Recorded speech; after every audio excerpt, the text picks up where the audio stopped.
Pagbabawal sa mga scavenger sa waste transfer facility sa Dagupan City, hinigpitan ng Waste Management Division. Tutukan sa report.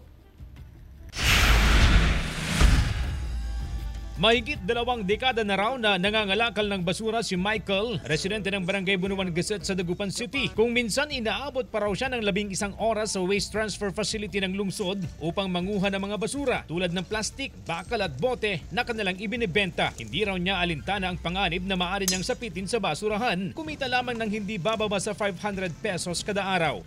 Tatakot din kung minsan, sir. Kasi pag inaano namin, baka mapakan namin yung mga pako, sir. Tapos yung mga bubog, sir.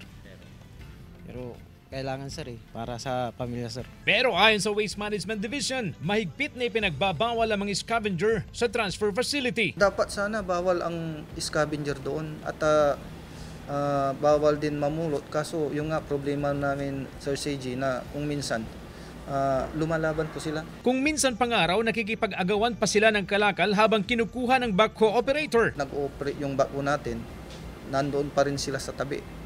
Paano kung nasiko o kaya nasagi nung buwan natin, operator yun. Sinasagot din daw nila ang gwardiya kung sila'y pinagbabawalan na pumasok sa transfer facility. At kung hindi raw sila makuha sa pakiusap, dumadaan daw sila sa likod upang manguha ng kalakal. Aminado rito ang mga scavenger, kaya ang panawagan nila sa mga otoridad. Nananawagan po ako na sana pagbibigyan kaming maghanap buhay.